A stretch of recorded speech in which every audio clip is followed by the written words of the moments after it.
Muy buenos días, muy buenas tardes, muy buenas noches, dependiendo de la hora a la que veas este directo. Espero que muchos de vosotros lo estéis viendo en directo. Es un directo de esos que nacen del corazón. Es la 1 del mediodía en España, las 9 de la mañana en Argentina. Y hoy voy a tener el privilegio y el honor de entrevistar a una madre. Así que vamos a buscarla para traerla a este espacio.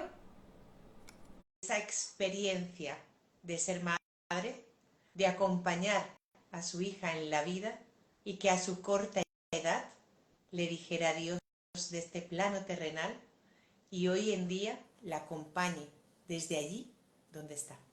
Así que vamos a buscar a Adriana Mónica Strube para que nos acompañe hoy en este directo, que son de esos directos como el que hicimos hace un tiempo con Irene, quien vino a hablarnos de Daniela. Y son directos que nacen del corazón. Tuve la suerte de recibir a Mónica, Adriana Mónica, por una invitación de Nancy Villalba desde Argentina a participar en uno de esos encuentros mensuales para hablar de la muerte y conectar con la vida, con un Death Café. Y cuando nos comentó su historia, mi corazón palpitó fuertemente. Y todo debido a que comentó esta historia de amor con Juliana. Y yo le pregunté en ese momento, cuando terminamos, ¿te sentirías preparada en algún momento para hablar de tu historia? Y no lo dudó. Así que vamos a ver si la traemos a este espacio y podemos comenzar a hablar de ese acompañamiento precioso que ella hizo a su hija. Vamos a ver si nos encuentra por aquí, porque sé que está en línea y podemos comenzar a hablar con Adriana de Juliana y de lo que significa acompañar a una hija en su proceso de enfermedad, de muerte y de resignificación tras su muerte. Vamos a ver por dónde está.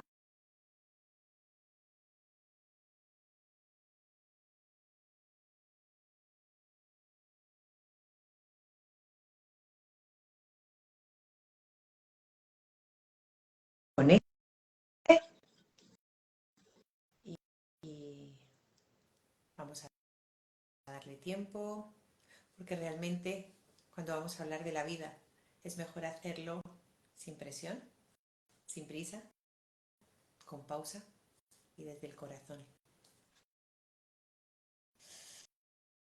Así que vamos a ver si ella entra. Yo le estoy mandando la invitación. Hace un ratito también hicimos la prueba y todo estuvo correcto. Así que vamos a darle tiempo. Y si no, pues voy a ver si me ha dicho algo.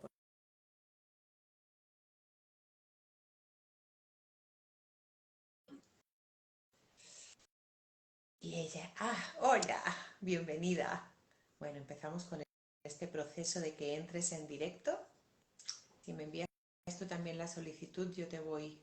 Genial. Vamos a ver si todo esto. Vamos a ver, no. Realmente esto va a salir precioso.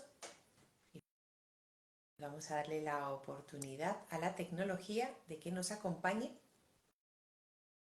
y que podamos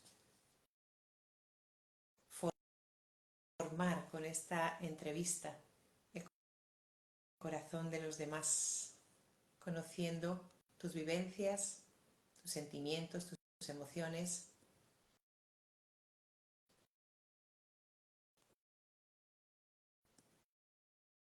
Si os dais cuenta, mi vida, desde muy jovencita, está bañada por Argentina. Tengo la suerte y el privilegio de haber tenido amigos de La Pampa desde muy jovencita. Una amiga que es como una hermana, Susana de Horacio, y toda su familia. Y hoy en día, a través de Naci Villalba, llega Adriana Mónica Strube, cápsulas de vida que le hacemos todos los miércoles a la 1 con Jackie Granero desde Rafaela. Así que, Argentina, prepárate que en algún momento he de ir para allá. Vamos a ver qué está sucediendo. Te mando la invitación yo a ti. Esto es sin prisa y con mucho amor.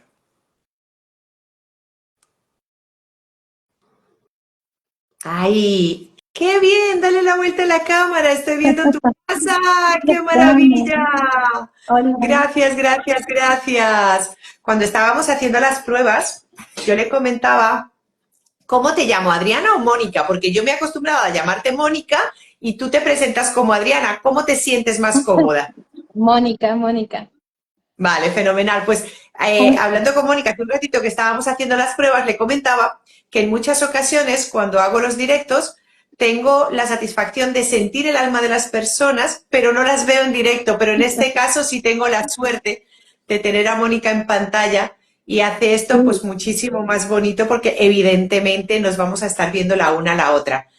es Mónica cierto. Strube, muchísimas gracias por tu generosidad, porque realmente traer este tema a un directo es algo para mí muy emocionante y espero que para las personas muy enriquecedor. Muchísimas gracias.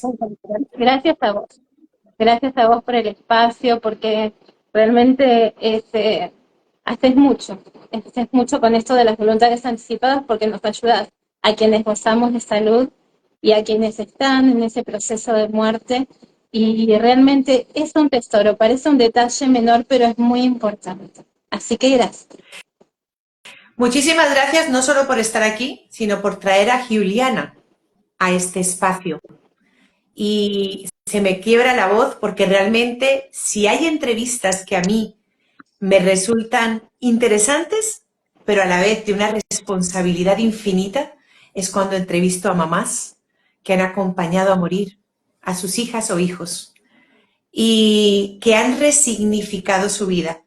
Pero yo quiero que a través tuyo, las personas que nos vean ahora o más adelante conozcan a Juliana. ¿Qué nos puedes hablar de la infancia de Juliana? ¿Cómo nace Juliana? Y luego ya entramos en ese proceso de enfermedad. Pero primero, ¿cómo es Juliana hoy en su infancia dentro de ese corazón de mamá? Bueno, a ver, tocaste la fibra más íntima. Julie, Julie era una excelente bailarina de danza clásica, amaba la danza. Eh, Julie niña es sumamente dulce, cariñosa, eh, muy divertida y muy payasa. Todo el tiempo estaba, inclusive de grande, bromeando, siempre tenía una sonrisa. eh, Mucha luz, pero realmente tenía mucha luz. El otro día miraba fotografías y siempre con esa cara de pícara, eh, no sé, era una niña con mucha luz, pero una luz muy particular en el sentido de que además desde muy pequeña siempre captaba las emociones de los demás. Y, y en este captar las emociones del otro siempre te iluminaba, siempre tenía una sonrisa. Amante de los animales, con el tiempo se fue haciendo una persona con muchísima integridad pese a la edad, con mucho carácter, eh, una persona que no creía en Dios en principio y luego con la enfermedad sucedió algo extraño que comenzó a creer en Dios. Eh, una hija hermosa, hermosa en muchos aspectos, de un gran Mónica, corazón. no te he dicho una cosa al principio, te lo voy a decir ahora por respeto. Sí, Cualquier pregunta que tú no quieras contestar, estás en todo tu derecho de no hacerlo. Siéntete libre porque este espacio es para ti. Si hay alguna pregunta que sientas que viola en este momento tu intimidad o lo que tú consideres, para nosotros es perfecto, No, ¿vale? Entonces siéntete libre de decir, Ruth, esta pregunta prefiero no contestarla. bueno, Y el espacio es tuyo. gracias. No, yo justamente te quería decir que cualquier pregunta que surgiera, estaba dispuesta también a responderla porque además que vos sé que lo haces desde el amor y desde el respeto, así que cualquier pregunta o que surja alguna pregunta, eh, por supuesto que lo voy a responder. Mónica, Pero bueno, en líneas generales, Juliana en esa gestación, en ese sentir a Juliana dentro de ti, ¿era una bebé sana? sí, era una bebé sana.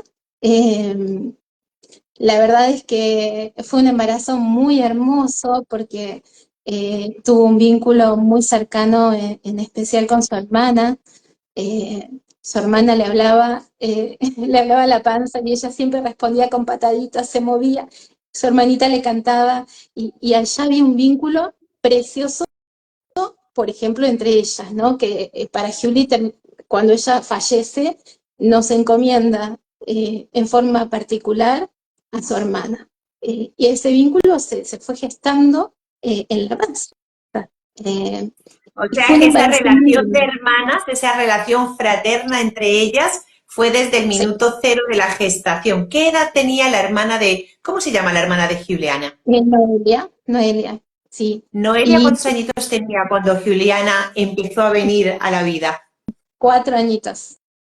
4 añitos tenía, y bueno, realmente eh, es maravilloso, ¿no? Esto que siempre decimos, la importancia del vínculo con la panza de la mamá y cómo esto no cae en costal vacío, ¿no? En costal roto. Realmente se vio esa nutrición de amor mutua luego. Se adoraban también con su papá, pero fue una bebé muy esperada, muy ansiada, que con mi esposo hemos soñado en un banco de plaza eh, a nuestros 14 años, muy pequeños. ¡Wow! Sí, sí.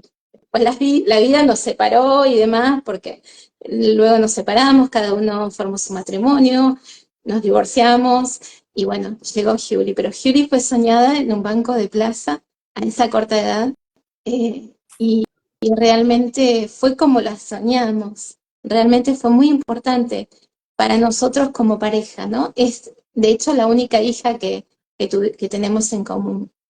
Qué bonita experiencia, ¿no? Ese sueño de adolescentes que se ve hecho realidad en una edad madura. Sí, Mónica, así es. ¿y la infancia de Juliana también comenzó siendo una infancia sana? Sí, sí, sí, fue una infancia, digamos, común eh, en cuanto, en cuanto a la salud. Allá había algunos problemas que en realidad, no sé si los puedo relacionar con el sarcoma de Ewing, pero siempre tenía dolores en un pie, en una pierna, desde muy bebé, y los médicos no encontraban nada. Y una pequeña bolita a la altura de la cervical, que bueno, también los médicos decían que no era nada, pero al margen de eso, su vida fue, en cuanto a la salud y en cuanto a la crianza, fue muy la de una niña, y como te decía, la danza era lo más importante para ella.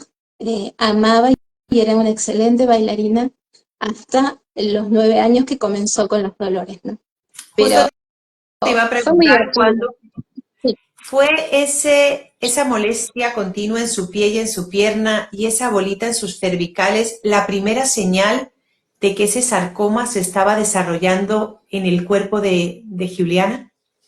Mira, yo entiendo que sí.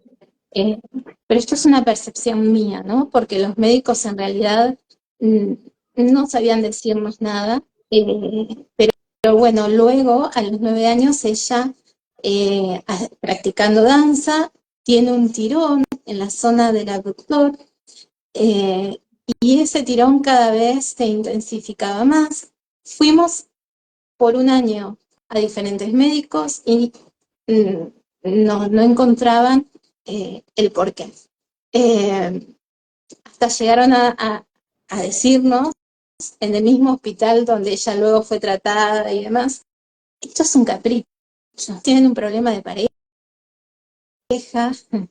eh, qué es lo que está pasando en casa, porque la niña no tiene nada y empezó a tener dolores muy fuertes. Y bueno, resultó ser que el error fue una falla médica en realidad, o sea, no habían hecho las ecografías, o sea, hicimos un montón de imágenes en realidad, pero no la habían hecho en el lugar adecuado. Si tenían que hacerla de cadera a pies, el tumor, digamos, el principal estaba en la zona de la cadera, pero ellos no lo visualizaron con ninguna imagen. Lo loco es que se detecta gracias a una placa, no ni a una tomografía, ni a una ecografía, gracias a una placa con el profesional que tuvo el ojo clínico para poder observar con criterio esa imagen, ¿no? Pero estuvimos un año donde Julie tenía mucho dolor, mucha fiebre, manchas en las piernas, había tenido también un acortamiento. Fuimos a tantísimos médicos y, y a muchísimas guardias médicas y no lograban diagnosticarlas. Pero bueno, entiendo también por otras mamás que han tenido sus niños con sarcoma de Ewing que es algo habitual, que los médicos el sarcoma no lo detectan con facilidad. Así que, bueno, lo lamentable de todo esto es que los niños padecen dolor, fiebre, es muy duro, Mónica, es muy duro. algo dentro de ti en ese tiempo en que la niña empezó con esas molestias y esa pequeña bolita en las cervicales, te decía, hay algo, pero no lo estáis viendo, no estáis buscando en el lugar adecuado. Tú como Sí, mamá sentías dentro de ti que algo no se estaba haciendo correctamente. sí, sí, de hecho, es como que ya estábamos perdidos porque habíamos ido a los mejores lugares. Y un día Julie vuelve a levantar fiebre y tiene manchitas en las piernas y en los brazos, como una especie de sarampión. Entonces yo le digo a mi esposo, vamos a la guardia porque estas manchitas, y vamos al mismo hospital donde nos habían dicho que era un capricho. Total, esto si es un sarampión lo van a detectar, pero vayamos y hagamos algo. Y ya que está, llevemos todos los estudios. Mi esposo me dice, ¿para qué todos los estudios? No, llevemos todos los estudios médicos. Realmente yo sentía que había algo más, eh, porque además caminaba raro, nunca pensé en un cáncer específicamente. Y bueno, cuando llegamos a la guardia, la pediatra estaba por retirarse porque terminaba su turno y nos hace el favor de quedarse un ratito más. Y yo le digo, ¿podría ver estas imágenes, por favor? Sí, por supuesto. Yo me tengo que ir, pero te hago el favor de verlas. Ya le llamaba la atención el acortamiento de una de las piernas y bueno, fue simplemente observar una de las placas y ahí entró como en pánico. Hicimos una placa más y bueno, sin más estudios que observar esa placa en detenimiento, ella nos dijo, acá hay algo grande, hay algo grave, vamos a verlo con un equipo médico. Y así fue. Observaron la siguiente placa que se realizó y bueno, nos avisaron tiene un tumor del tamaño de un sachet de leche en la cadera, eh, muy grande, eh, y bueno, quedó ahí. La internan a Julie y pasado 2 o 3 días, a mí la intuición ya me decía, esto está mal. Me llamó un médico y me dice, no, pero quédate tranquila mamá, que es un tumor, no puede ser maligno, hay tumores benignos, es simplemente una masa que se saca. Y yo le digo, perdón doctor, pero si está creciendo, si tiene estos síntomas, no puede tratarse de un tumor benigno. O sea, volvemos a esto que me decías, la intuición, ¿no? Y bueno, ahí él me médico me dice, bueno, sí, lamentablemente tenés razón, si crece, si tiene estos síntomas, no creemos que sea benigno. Eh, bueno, resulta que Julie tenía metástasis por todo el cuerpo, el cráneo, los pies, las piernas, los huesos de los brazos. Eh, Mónica, ¿cuánto fue como- tiempo crees tú que este tumor estuvo no atendido por una falta de observación, como tú bien dices, que tuvo una pediatra de una placa que no se tuvo en ese año anterior? Eso se estaba desarrollando dentro de Juliana en ese espacio de tiempo sí, que no tuvo su atención oportuna. sí. Yo creo que un año, o supongamos, para ser generosos, 8 meses, y seguramente el cáncer estuvo en su cuerpo, digamos, ya obviamente hecho tumor en la cadera, y la negligencia médica, porque realmente fue, Julie tuvo suerte de no morir, porque de hecho cuando nos dicen está en estadio 4, eh, la muerte era inminente. Eh, Finalmente Justo no. ahí a ese punto iba a ir a ese punto porque, claro, si te dicen un estadio 4 inmediatamente es como, ¡bum! O sea, la muerte se aproxima, pero se aproxima corriendo hacia ti. Sí, Pero así. Juliana recibe ese diagnóstico ¿con qué edad? Mira, Juliana tuvo todos estos síntomas a los 9 años y a los 10 cumplidos, hacía unas 2 semanas que había cumplido 10 y ahí se lo detectan. Pero estuvo prácticamente todos sus 9 años con el diagnóstico, con los síntomas. ¿Qué sucede a partir de ahí? Yo no quiero que nos adentremos en algo que sea para ti extremadamente doloroso y me imagino que todo eso lo es, pero sí me parece de justicia con las personas que lo escuchen que puedan tener una referencia de en qué momento decir alerta, porque puede que todos no seamos tan intuitivos como lo fuiste tú, aunque la mayoría de las mamis en algún momento sienten esto no está bien. Pero si en caso tal de que no tengamos ese poder de intuición tan desarrollado como lo tuviste tú, ¿a qué le tienen que poner atención los padres y las madres en estos niños que dicen, ay, es que me duele? Y dicen, no, no, no pasa nada. No, es que me duele. ¿Cuáles fueron esos síntomas que tú en este momento dices, alerta, si esto le pasa a tu hijo, por favor, que miren estos aspectos para que por lo menos descartéis que no sea el sarcoma que tuvo mi hija? Mira, yo creo que la fiebre es fundamental tener en cuenta que si das un antifebril, como nos indicaban, y la fiebre volvía, evidentemente había algo grave. Y esto de ya comenzar a inmovilizar la pierna, por ejemplo. Sarcoma de Ewing suele tener digamos, sus inicios en los miembros inferiores. ¿Ok? Y entonces el tobillo o el húmero o la cadera, y el paciente empieza a renguear. Y el dolor es un dolor que, por ejemplo, a mí me indicaban cremas analgésicas, medicación también para el dolor, pero el dolor se intensificaba pasados los días. O sea, transcurrían los días y el dolor era cada vez más intenso. Yo creo que eso debe llamarnos la atención, ¿no? El dolor intenso y la fiebre que no se puede controlar. Son dos puntos clave eh, que pese a que yo intuía en mi ignorancia, hoy día puedo decir, o si quizás hubiese escuchado a alguien esto que estás haciendo vos, este trabajo de prevención, hubiese estado más alerta y quizás le hubiese dicho a un médico, por favor, puede llegar a ser un sarcoma. Acá la palabra cáncer es como mala palabra. Eh, entonces, hasta los médicos Definitivamente. evitan decirlo.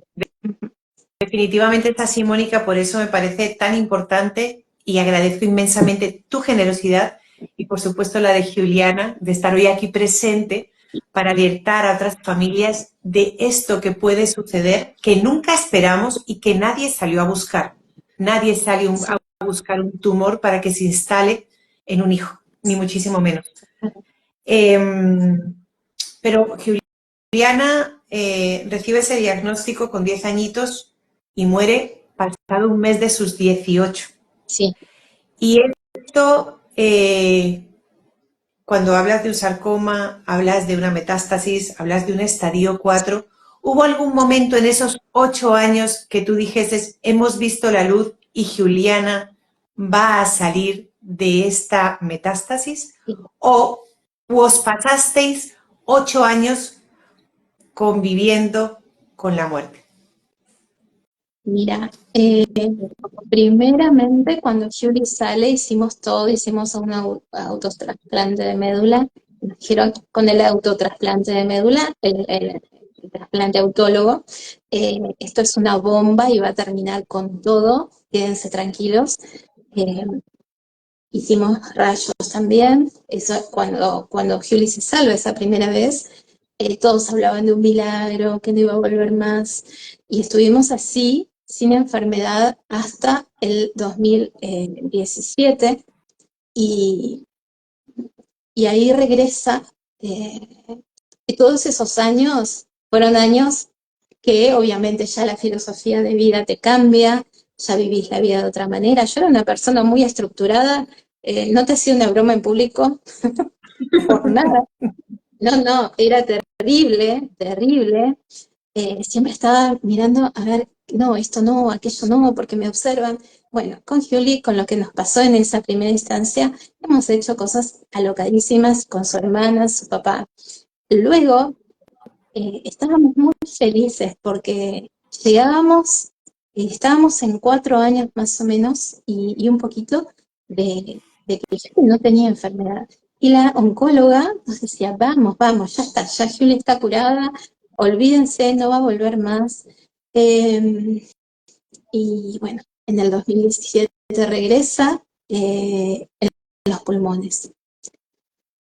Y ahí te aseguro, Ruth, que yo creo que ahí comenzó mi gran duelo, porque obviamente cuando uno tiene un hijo con cáncer comete el error de googlear y empezar a investigar lo que quizás los médicos no te quieren decir con el ánimo de cuidarte. Y bueno, yo digo, no, ya volvió y volvió en los pulmones, esto no tiene marcha atrás. Perdona, Mónica, el primer tumor, el sarcoma de la niña, ¿en dónde se había instalado? El En primer la primera tumor oportunidad. en la cadera, en la cadera, en la ¿Tú cadera. crees que confirmaron que de alguna manera el que estuviese en la cadera había permitido esa remisión de la situación durante esos 4 años? En realidad hablaban de suerte, de suerte básicamente, unos de milagro y otros de suerte, porque en realidad en muchos casos ese tumor madre se extirpa, va a quirófano, y en ese momento teníamos una oncóloga con muchísima experiencia, una señora mayor, y decía, esto va a ser una carnicería si sacamos ese tumor tipo sachet de leche a una niña tan pequeña, va a sufrir muchísimo. Hagamos quimioterapia. Entonces, con todo ello, supuestamente ya no había células, más el trasplante autólogo. eh, y bueno, no, esto era como un milagro. Lo que sucede es que yo siento que los médicos no son a veces en el ánimo de ser positivos, como nos pasó a nosotros, que Julie tenía una oncóloga que era tan positiva que ya era incómoda, no ven, no te informan con claridad que el sarcoma de Ewing, por ejemplo, tiene un pronóstico muy serio. No es que pasan 4 o 5 años y ya nunca más vas a tener sarcoma de Ewing. A nosotros nos dijeron eso y obviamente estábamos con bombos y platillos, llegados casi los 5 años o 4 años. A Julie le había crecido el cabello, y bueno, fue muy doloroso. Yo ¿Habías, siempre habías, traté con... Sí, habías terminado, Mónica? Es que yo me imagino, bueno, no me lo puedo imaginar, esto es una cosa que se dice como automáticamente. sí, Comienzas un duelo el mismo día que empiezas a sentir que a tu hija le sucede algo, sí. reconfirmas ese duelo el día que te dan un diagnóstico Uh-huh. y empiezas este proceso de duelo teniendo a tu hija viva al lado, pero conviviendo con un sarcoma. Al Sí. final, no sé si llegamos a ese proceso de adaptación que decimos que el duelo tiene al final, cuando hay una remisión por el tratamiento de ese primer sarcoma en la cadera. Tal Pero en cual. ese tiempo en que Julie está bien, ¿Mm? dentro de ti había esa esperanza lícita de sí está bien para siempre, o había algo dentro de ti que decía disfrutemos de este tiempo por si acaso. No. Eh, Mira, mi esposo era el positivo. Ya está, si lo dijo la doctora, estamos fuera de peligro. Y en mí había algo que me decía, no es tan así.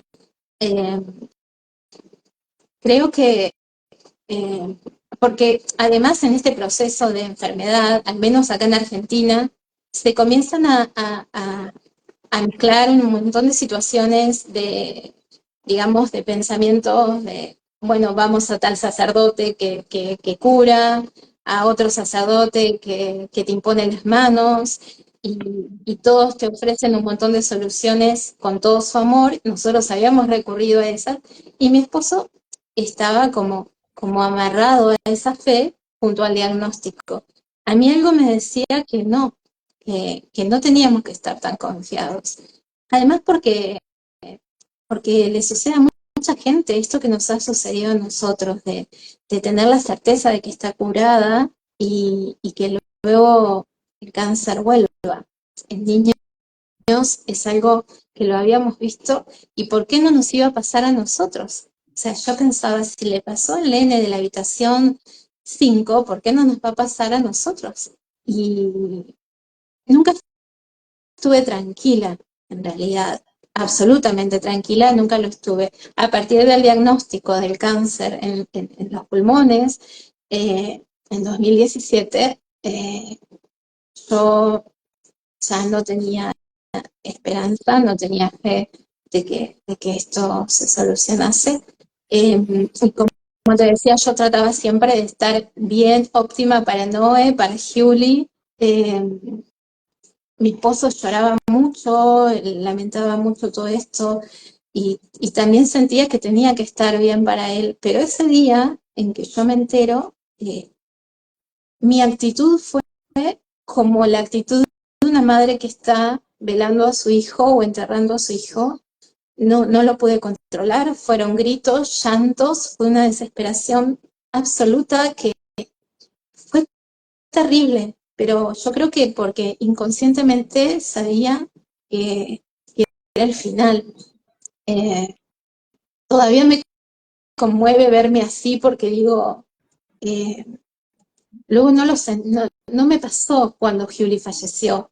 Eh, para mí la sentencia estaba ese día, ese día que lo supe, fue terrible. Luego lo hablamos con Julie, le expliqué que me sentía avergonzada de haber reaccionado como reaccioné, pero bueno, Julie era una persona muy espiritual, y teníamos una muy buena comunicación, y me comprendió. Bueno, Julie después empezó. Qué preciosidad lo que acabas de decir. Tú eres la madre, pero no eres la que está padeciendo la dolencia, Sí, y Juliana te comprendió.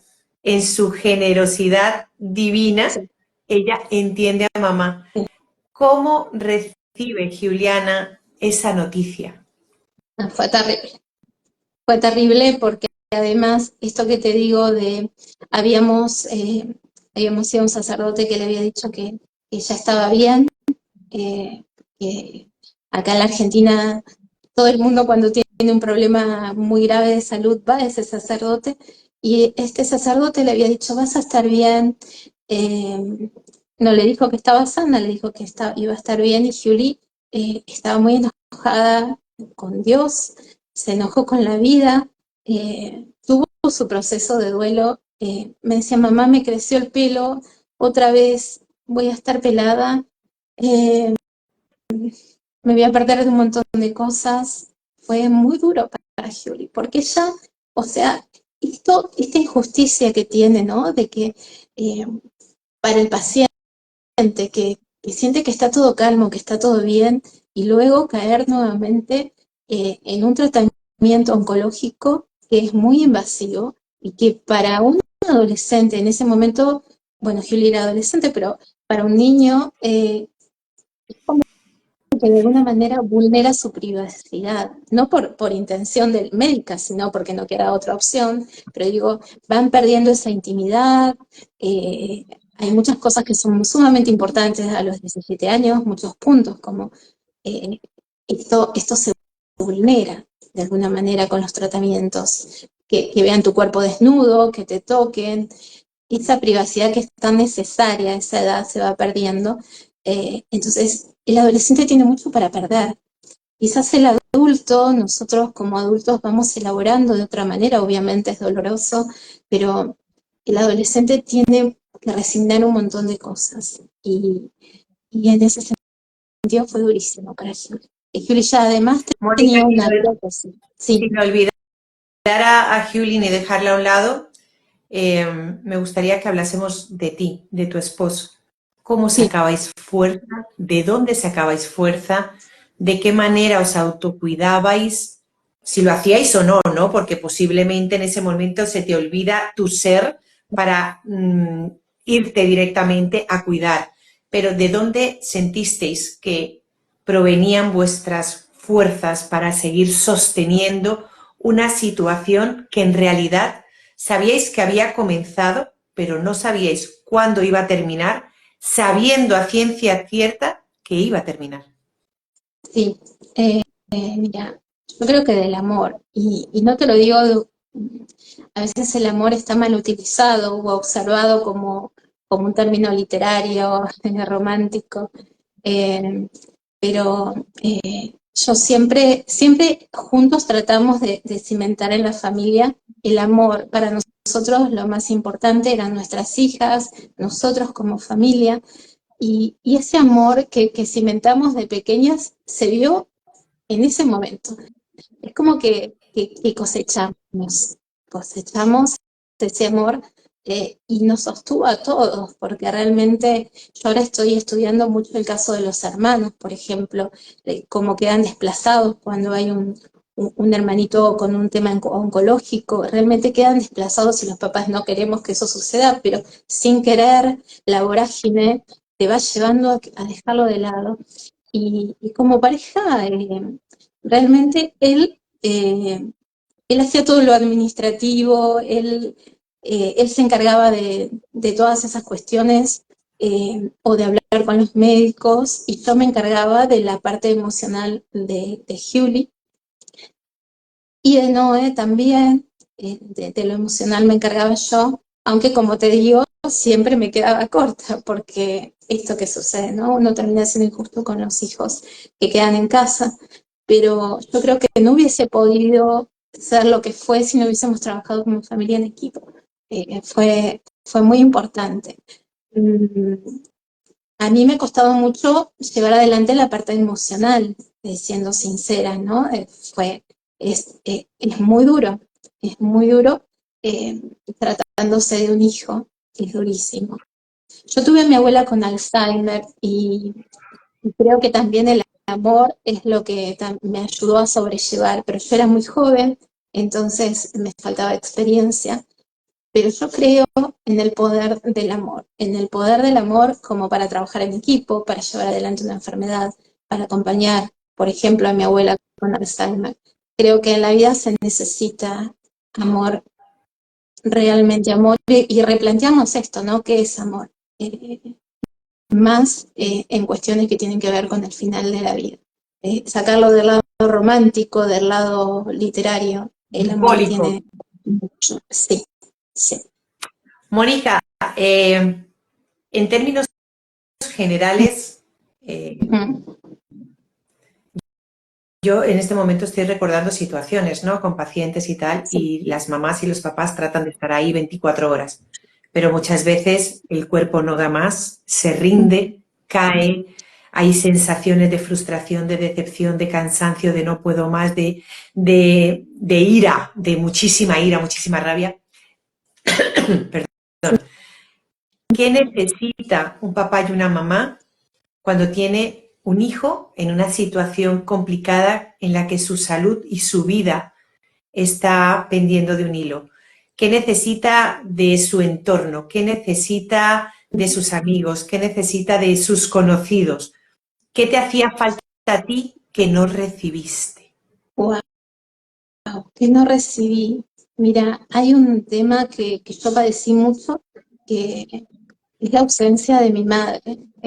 El juzgar cada acción, eh, el- e- esta falta de comprensión por ahí, o por ejemplo, sacando a mi madre, no sé si te ha pasado, pero la gente cuando no tiene, me ha pasado gente muy cercana que se ha enterado y me mandaba una estampita de la Virgen y me decía, bueno, que la Virgen te ayude.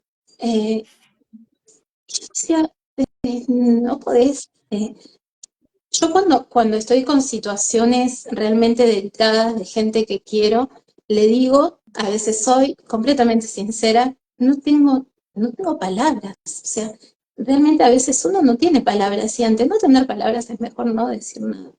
Eh, Me ha faltado eso. Creo que eh, la comprensión de la familia también en muchos aspectos, si bien, por ejemplo, mi hermana me ha ayudado mucho, mis hermanas han tratado de estar de la manera en que pudieron hacerlo, pero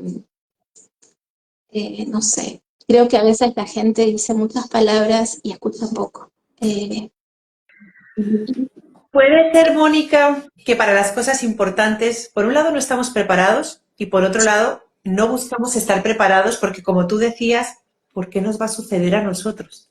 Y entonces, ante esa expectativa de que vamos a estar sanos toda la vida, ni siquiera nos acercamos o no somos capaces de decir, Mónica, háblame de la situación de tu hija y dime en qué te puedo ayudar.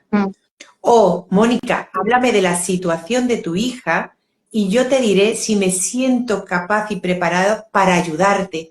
No porque no quiera, sino porque mi ser es incapaz de acercarse a ti porque me da terror sí, acercarme a tu situación. ¿Cómo lo así ves tú es. hoy en día? Hoy en día, eh, mira, la situación de Julie, si bien me ha hecho ver esto que vos decís, ¿no? Que en el momento me confundió, pero no me enojó, entendí también, eh, creo que justifiqué, es algo que siempre trato de justificar la actitud del otro tratando de entender su situación, solo que en ese momento quizás estaba tan agotada que no podía comprender, bueno, esta persona no puede, esta persona no entiende, pero he ganado mucha gente y es luz, gente maravillosa. Yo siempre pienso, Julie, me dejaste gente grandiosa a mi lado, gente con mucho amor, muy sabia, que no me ha dejado sola, porque a veces también te sucede que hay gente que está en ese momento y después no está más. Eh, y sabes que a propósito de esto de los comentarios, he padecido el comentario de algún que otro enfermero. Eso ha sido feo. Eh, que me han dicho, eh, recuerdo un enfermero que me dijo, ¿cómo tu marido puede estar llorando por los pasillos? Y vos que sos la madre, te estás riendo. Y eso me impactó. Y eso me enojó. Eso sí me enojó. Eso sí me enojó. Entiendo perfectamente que hayas sentido eso. Lo entiendo Sí, perfectamente. Realmente podríamos estar hablando de este tema horas y horas sí, y horas, porque realmente creo que hay una sabiduría en ti tras haber transitado esta situación tan emocionalmente tan difícil que podíamos hablar horas de ello. Sin embargo, me gustaría que trajésemos de nuevo a Juliana a esta conversación sí. y, y nos cuentes cuáles fueron esas voluntades de Juliana que al final una madre y bueno, un padre también, porque al final tú estás ahí emocionalmente, pero él estaba administrativamente, y Sí, si eso no hiciese un match, eso hubiese sido un volcán. obviamente. Sí. Fuimos equipo. Esas voluntades que, correcto, ese equipo, como tú bien dices, y no vamos a extraer de ese equipo a Noelia, que No, desde el minuto Noelia cero fue de vida fundamental. de Juliana estuvo presente. Por Entonces, supuesto. ¿de qué, cuáles fueron esos deseos de Juliana que un día habló con mamá y con papá y con Noelia y les dijo, por favor, el día que yo me muera quiero puntos suspensivos? ¿Cuáles fueron esas voluntades que vosotros amorosísimamente llevasteis a cabo? Bueno, te digo, en principio te comento para quienes no se animen, que no es fácil plantear el tema, hablarlo con un ser querido, no es fácil decirle cuál es tu voluntad. Yo no sé si eso sucede en España, pero acá es un tema que cuesta mucho. eh, y bueno, la primera voluntad de Julie tuvo que ver con la sedación paliativa, es algo que lo comentó con Gise, su médica confidente, que era una médica paliativista, un ser pero maravilloso y que fue luz para Julie hasta el último segundo. Y, y bueno, luego esto de el testamento, que en algún momento yo no sabía realmente cómo encarar el tema, por eso digo, si hay gente que le cuesta mucho entablar esta conversación con la persona a quien uno ama, eh, y, y bueno, yo lo que hice es comenzar a hablar de mi propia muerte como algo posible, con naturalidad, y hablar de la muerte de mi padre, de su voluntad de ser cremado y arrojado al mar, y así se fue dando la conversación, y Julie nos dijo, bueno, yo quisiera ser cremada, pero esto se dio digamos, en el contexto de una charla que la muerte nunca había sido un tabú en casa. Eh, pero luego, un día, acomodando sus cosas y estando juntas solas, porque a veces nos quedábamos solas y disfrutábamos mucho de esas charlas o de los silencios. Teníamos silencios muy elocuentes y muy maravillosos. Y ahí le dije, con todo el dolor, te juro que sentía un dolor aquí terrible, Julie, me parece bien que hagas tu testamento. Y me miró y se rió y me dice con carcajadas, pero mamá, ¿de qué testamento me estás hablando si no tengo nada? Tengo 17 años. Eh, y con otro nudo en la garganta le dije, Juli, tenés todo. En ese celular, que ella tenía un celular del cual nunca lo soltaba, porque siempre estaba pendiente de sus amigos le mandaban audios, qué necesitaban, consejos las chicas cómo vestirse, alguien que tenía un problema, y Julie siempre estaba, aún con los peores dolores, escuchando los audios de sus amigos para ayudarle a resolver situaciones. Digo, en ese celular tenés tu vida, tenés tu historia, tenés conversaciones privadas. Eh, los peluches, tu ropa, son tus cosas. Esa es tu herencia. Y Julie se quedó pensando, no me respondió y luego un ratito me dijo, bueno, mamá, dame la computadora. Y bueno, hizo muchos ensayos, escribió, borró, hasta que un 22 de noviembre, de octubre, perdón, deja su testamento culminado y ahí puso qué debíamos hacer con sus peluches. Ella tenía un peluche que era como su peluche de apego que le decía el osito de rulos, era muy importante, que de hecho se lo planteé, ¿qué hago con ositos de rulos? Déjame un testamento, escribímelo. Y escribió en ese testamento ositos de rulo para mi hermana y eh, su perro, su perrito, eso lo habíamos tenido una conversación que también un día que estuvimos a solas, tomadas de la mano, con Mirko, su perro, junto a nosotras, y me dijo, mamá, yo no voy a poder tener hijos jamás, él es mi hijo, y yo te lo doy a vos. Y esa charla fue muy buena porque le explicamos a Mirko que en poco tiempo yo iba a pasar a ser su mamá. Eh, es un tema que me conmueve mucho porque realmente fue muy, muy íntimo y muy lleno de amor, porque Julia de los perros les tenía un cariño enorme a los animales en general. Y fue como una formalización de esa entrega en adopción. Fue un momento muy íntimo. Y, y bueno, luego en el testamento, ella puso, bueno, este osito hace esto, que recordemos que para ella, esos peluches, a pesar de que era una persona muy madura y una persona con una profundidad espiritual muy grande, Tomás Olivieri Acosta, que nos acompaña en El Buen Morir, siempre le decía, sos un alma vieja en un cuerpo de 17 años. Era muy profunda, Julie muy madura, pero sus peluches para ella tenían alma. Y lo que pidió es que esos juguetes sean tratados como si tuviesen vida. Y bueno, así sus discos de Freddie Mercury, sus instrumentos, cantaba, tocaba el piano, y sus vestidos de fiesta, las fiestas para ella eran lo más de lo más. Amaba bailar teniendo 2 prótesis en las piernas, era impresionante, se ponía unos tacos enormes. Y te recuerdo una vez una madre me llama y me dice, pero es verdad que Julie tiene cáncer, es verdad que Julie está con quimioterapia. Pero sí, por supuesto, ¿cómo vamos a mentir con semejante cosa? No, porque bailó toda la noche y acá estamos pensando que eso no puede ser verdad.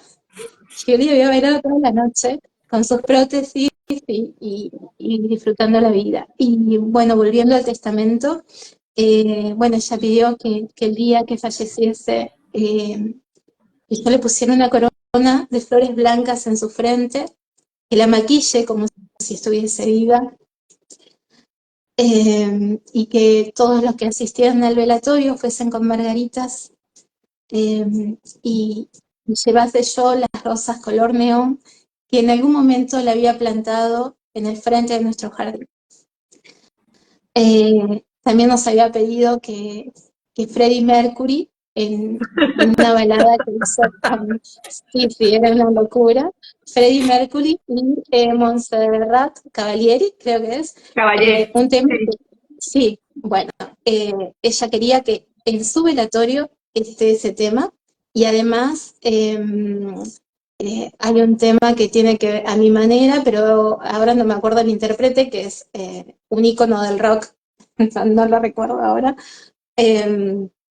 Bueno, esos temas musicales en su velatorio. Y así fue. Todos los que asistieron me dijeron que esto no parecía un velatorio.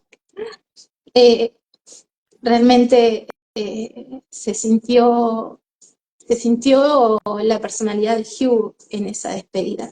Y Me algo que encanta lo que habíamos... estás diciendo porque no parece un velatorio. Fíjate Sí, la idea que tenemos de un velatorio, de que tiene que ser algo triste, tenebroso, macabro. sí, Y realmente lo que estaban sintiendo allí era la presencia de Juliana en cada uno de los eventos que estaban sucediendo. así fue. Así fue. Y sabes que algo más que yo le había dicho a Julie, tenía un poco de miedo a la muerte. Eh, Tomás Olivieri le ayudó muchísimo a poder comprender esto. Eh, eh, yo le dije a Julie, mira, no tengas miedo.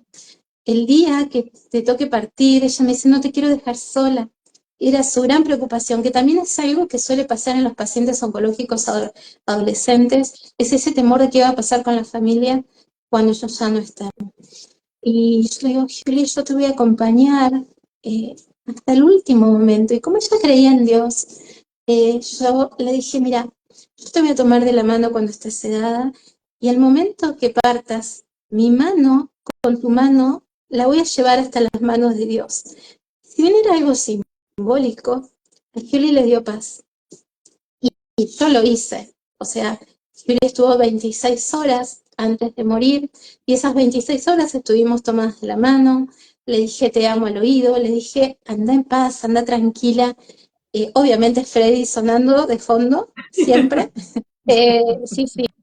Nosotros le avisamos a la enfermera, que era una enfermera muy joven, que nos hacía el favor de quedarse en el living para Julie no ver enfermeras, y ella estaba acá por una cuestión protocolar, y era tan buena onda que dijo, sí, está bien, me quedo en el living y si cualquier cosa me avisan. Y, perdón, pusimos Freddy porque a Julie le encanta. Sí, sí, sí. Vos sabés, Ruth, que lo último que se pierde es la audición. Y bueno, Julie iba a estar escuchando Freddie Mercury, Los Te Amo, y nos pasó algo muy loco, que no quería dejar de contártelo. Hay una canción de cuna que yo les cantaba a mis niñas de bebés, eh, y cuando Julie comienza a ser sedada, porque bueno, ahí hubo un tema que es para otra conversación quizás, un tema de que hicieron mal la sedación paliativa, yo le canto la canción de cuna, que es lo primero que me salió, y ella intenta abrir los ojos y me observa. Hizo un esfuerzo terrible por abrir los ojos y mirarme, y ahí cerró los ojos y descansó, y quedó esas 26 horas sedada, y bueno, como te decía, tomadas de la mano todo el tiempo. Y cuando ella hace su última exhalación, yo abracé su cabeza y la otra mano se la apreté fuerte, y yo sentí, bueno, acá la tenés, o sea, cuando pasase al otro plano, Julie iba a cumplir con su palabra, ¿no? Con esta voluntad, toma, acá la tenés, a ese Dios que en ella creía, y bueno, que le ayudó tanto a estar como más tranquila en ese proceso. Eh, Luego, por supuesto, tenía en esta voluntad anticipada, yo tenía que bañarla, tenía que vestirla, así que bueno, fue ese momento familiar de despedirnos de ella, y luego bañarla, cambiarla. Me había pedido que la maquille como si estuviese viva, como si fuera una de sus fiestas, y así fue. Y algo muy particular con esto de las voluntades anticipadas y con esto de respetar el espacio de la persona que está muriendo, esto que te decía de que lo último que se pierde es el sentido del oído. Eh, Julie tenía dolores terribles, gritaba de los dolores eran insoportables. Sin embargo, eh, cuando muere, ella hace su última exhalación y automáticamente sonríe. Ahí estaba mi amiga María, mi amiga María, mi hija Noelia, el papá Sergio, y vimos esas, no, o sea, con eso te quiero decir que no es que yo me la imaginé porque necesitaba, pese a ese dolor, a mí una tanatóloga y un especialista en preparación de cuerpos y demás me decían, bueno, el que muere, muere como, o sea, si sufrió, si estuvo con dolor, si estaba triste, con ese rostro se va. Sin embargo, sucedió esto, se fue con una sonrisa. Eso fue el regalo más grande que podría haber tenido como mamá, eh, porque había sufrido mucho. Entonces, yo a lo que voy es esto, ¿no? Que con la voluntad anticipada no solo hablamos de la eutanasia o la sedación paliativa, acá la eutanasia todavía no es ley, pero también esto, ¿no? La voluntad anticipada da alivio a la persona que está muriendo, porque hay muchas cosas íntimas. Julie tenía cartas, diarios íntimos, y me indicó expresamente, esto no se toca, esto no lo lee nadie, esto lo podés leer vos, pero no lo puede leer nadie más. Entonces, esto da paz, y es muy importante. Y luego, o sea, yo solo hice del amor absoluto que le tenía a Julie y el respeto, porque obviamente, ¿cómo no le iba a tener respeto? Primero porque era mi hija, porque el amor lo amerita, y por todo lo que había pasado, que yo no sé si hubiese tenido la valentía de pasar por todo lo que ella pasó. Tenía muchas cirugías, eh, su columna era prácticamente toda una prótesis además, y a mí me dio paz. Yo lo hice con todo el amor, sin saber, ignorante del tema, y luego me quitó, eh, ese fantasma que puede aparecer en el duelo, en especial cuando viene una de esas etapas que tienen que ver con la depresión o la angustia previa a la aceptación de la muerte, donde aparecen muchos fantasmas. Y, y eso me alivió de esos fantasmas, de qué hice, qué no hice, con el libro debí haber hecho esto, no sé, estas cartas no se debieron leer, no sé, te quita todo, todo eso que puede ser muy angustiante, porque después cuando te quedan las cosas materiales o los objetos que fueron de valor, de afecto para esta persona, es una carga emocional muy grande no saber qué hacer. O esto que te digo del duelo que te dice, bueno, no, no debiste haber hecho esto, debiste haber así, hecho otra cosa. En cambio, yo sentí un alivio enorme porque digo, hice todo lo que Gil me había pedido. O sea, eso que a mí me causó tanto dolor, de esa conversación previa de hablar con ella sobre su muerte, sobre su voluntad anticipada, eh, luego a ella le dio paz, que era lo más importante en ese momento, y a nosotros nos dio por añadidura una paz terrible, porque, porque nos sacó ese peso de qué hacer con esto que te queda, de esa persona que pasa a ser parte de ella misma, ¿no? O sea, vos ves un abrigo, un juguete, y como que si sabes que que es material, pero también se te mezcla el amor y el afecto que esa persona tenía por aquello. Así que yo estoy feliz de haberlo hecho. Eh, un fantasma que apareció también fue, ¿por qué la cremaste? Que eso me lo dijo mi madre, nunca te voy a perdonar que la hayas cremado, cómo una madre puede cremar a su hijo. Y, y yo estaba haciendo la voluntad de Julie, y casi caigo en esto de, uy, por un tiempo estuve, ¿qué hice? ¿Cómo pude hacer esto?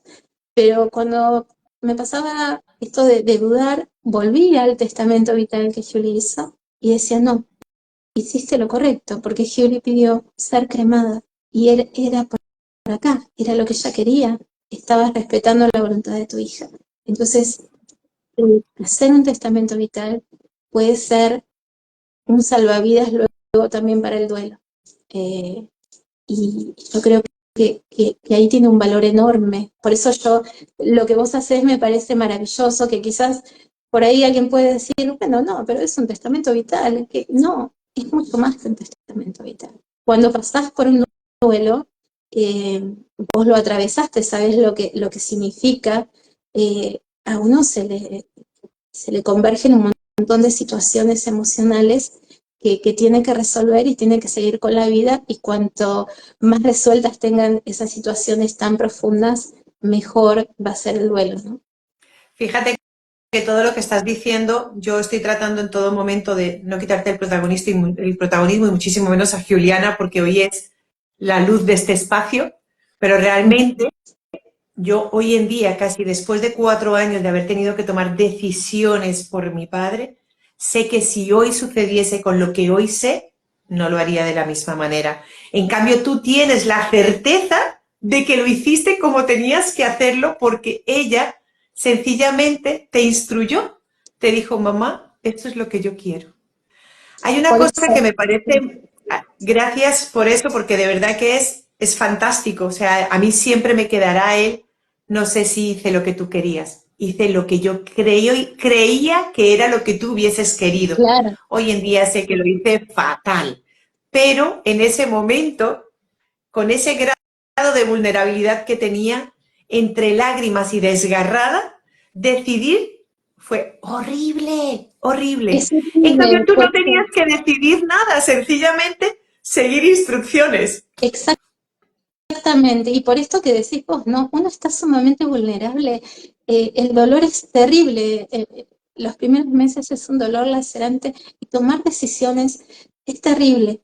Y esto admiro de vos, ¿no? Que yo sé o sea, lo que vos no pudiste hacer, porque, bueno, luego te diste cuenta de la importancia, que lo estés regalando a los demás, y es tan importante que la gente pueda despertar su conciencia a la importancia que tiene esto que estás planteando, que nos estás regalando, esta luz que estás poniendo sobre nosotros de hacer el testamento vital, la voluntad anticipada del otro, y generar esa confianza también para que la persona pueda hacerlo.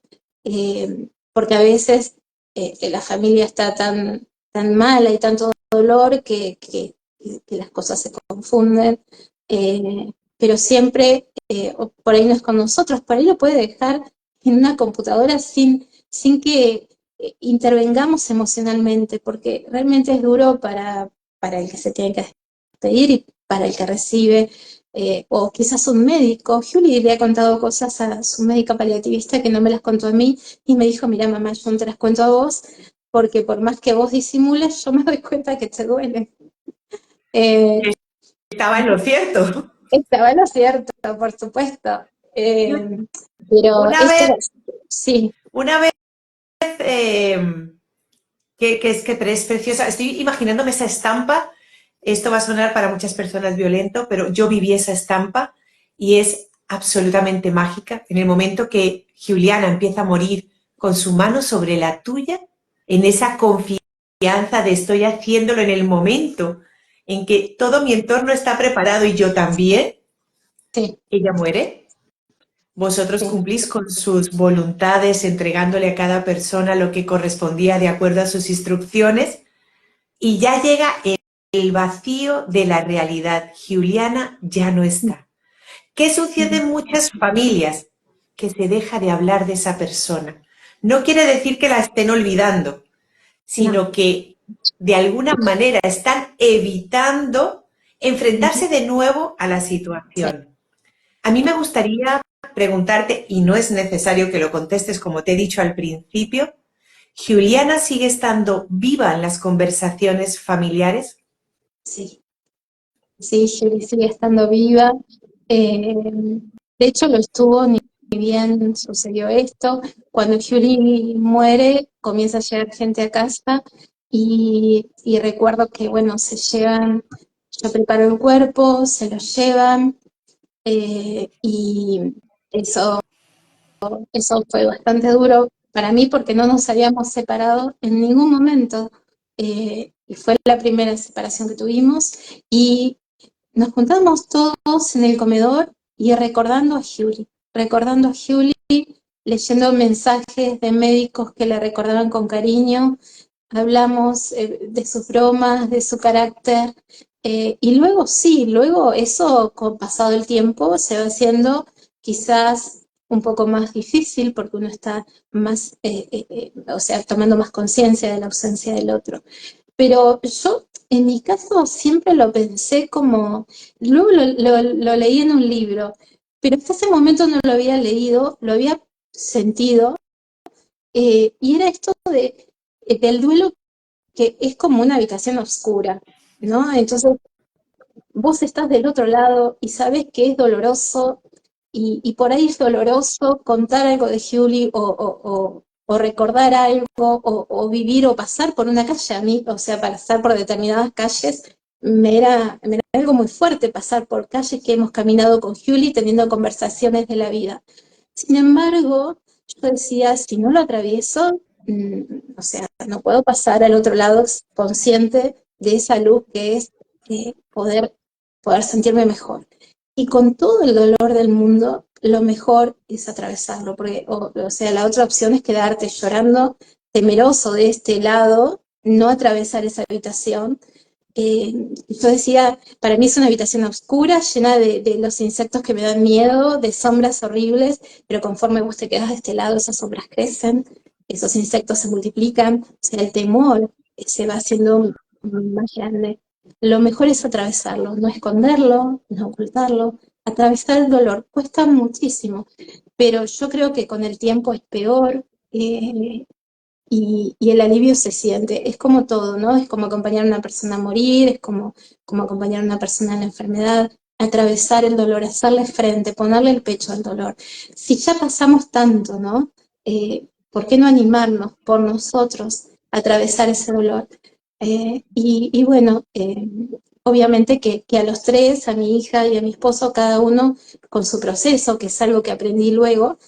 Yo pretendía que mi esposo se sintiera como yo, y obviamente cada uno en la pareja misma, siendo los papás de la misma niña, tuvimos procesos diferentes, distintas maneras de duelar, pero Julie siempre estuvo presente.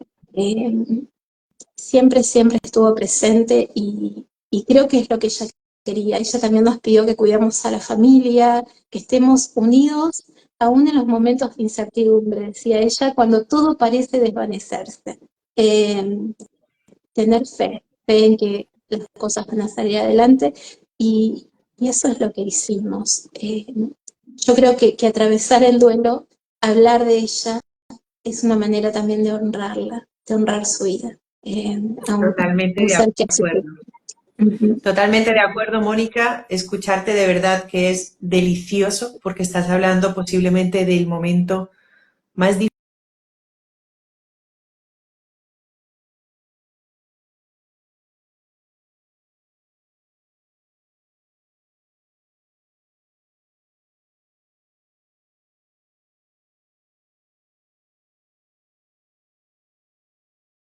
de su hija para hacer de su presente un presente que no solo la enriquezca a ella, sino que enriquezca a su entorno.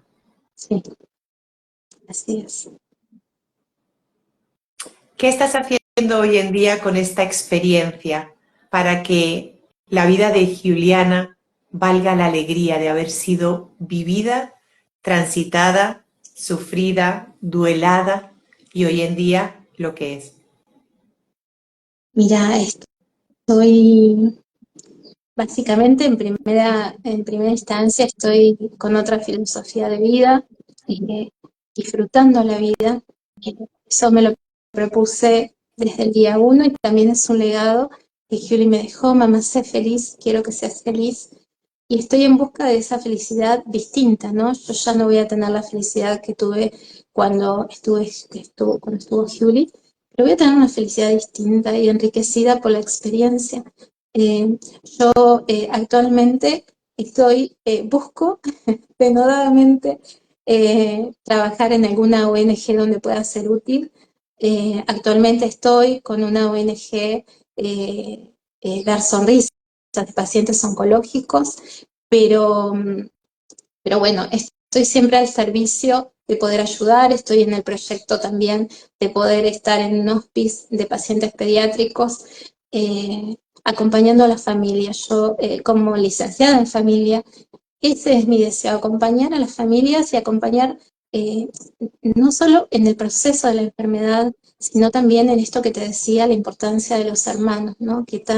Es un tema muy lindo en cuanto a la profundidad que tiene, y yo quiero ir subsanando con mi trabajo y tratar de que otros no caigan en los errores que hemos caído nosotros, sea aportar desde mi experiencia y acompañar en el duelo. Eh, y estoy escribiendo un libro, que para eso estuve solicitando ayuda. Vi que vos estás escribiendo un libro, no, has escrito 3 libros ya. Eh, y bueno, estoy en eso. Julie había comenzado a escribir su libro y yo tengo eh, el deseo de continuarlo, pero bueno, vamos lento con eso. Pasito a pasito, el tiempo es perfecto, lo Pasito a pasito. importante es que le dé salud en el momento que sea oportuno y seguro que Juliana también estará escribiendo a través de tus manos y esa sensación es maravillosa. Yo he escrito uno a raíz de la experiencia con papá y viene en Sí. camino el segundo. Lo que sucede es que ayer tuve un momento eureka y todo cambió, así que hasta el libro va a cambiar. Pero es Ujú. maravilloso porque esa sensación que te llena por dentro y que dices va a ser perfecto.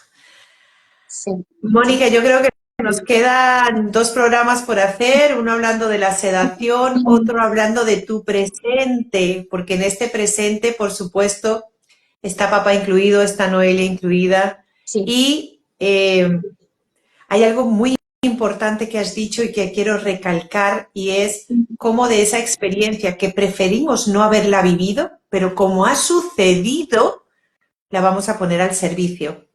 Como Noelia tuvo esa experiencia de ser apartada para que la prioridad de la salud de Juliana se viese cubierta, hoy en día tú eres esa voz de esos hijos apartados que también requieren atención y cuidado, mientras su padre, su madre, su hermana, su hermano están pasando por un proceso complicado de salud. Así que realmente gracias, Giuliana, por tu vida.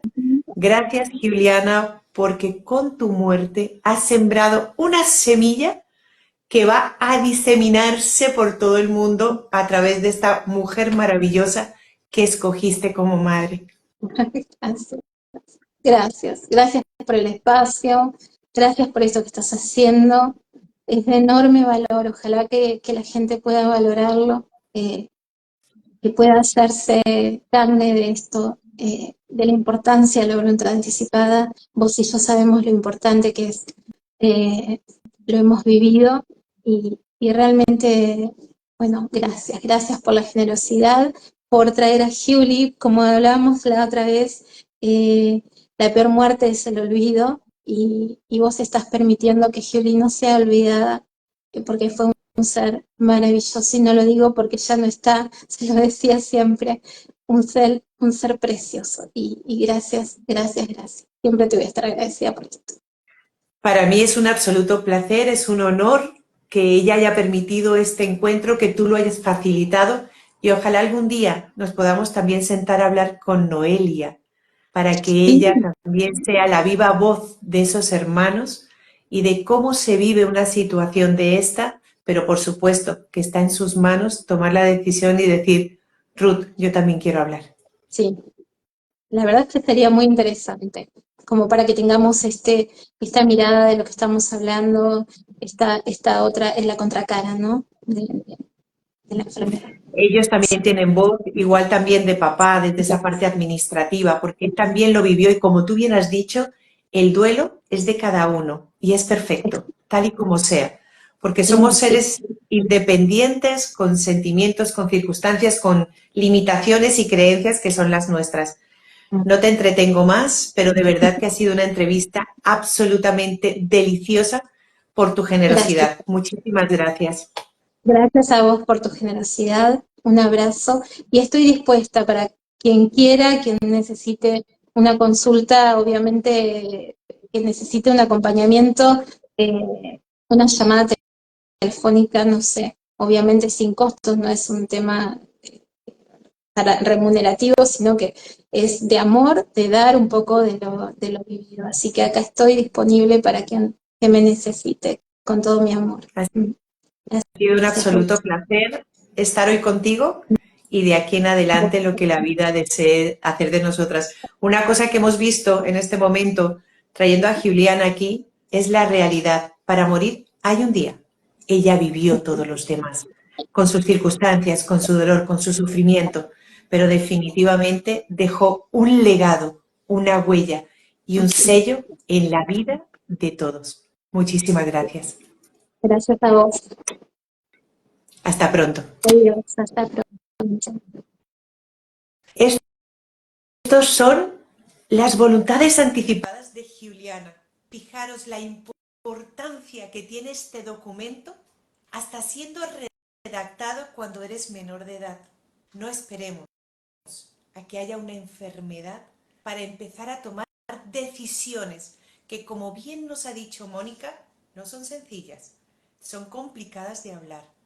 Pero si se toman antes, le vamos a dejar la tranquilidad a las personas que nos van a acompañar de estar siguiendo instrucciones claras, aun a pesar de que sean contrarias a las creencias de los demás. Las voluntades anticipadas son importantes para la persona que las redacta. Nosotros sencillamente tenemos que amar y desde ese amor respetar y recordar que vivir es urgente, porque para morir hay un día y para vivir todos los demás. Soy Ruth Mogollón, esto es Te invito a hablar de voluntades anticipadas, hoy con Mónica Strube, que ha tenido la generosidad de traer a Juliana, su hija, a este espacio y sus voluntades anticipadas, para que todos nosotros nos nutramos y el día de hoy, gracias a Juliana, este día cuente. Muchísimas gracias.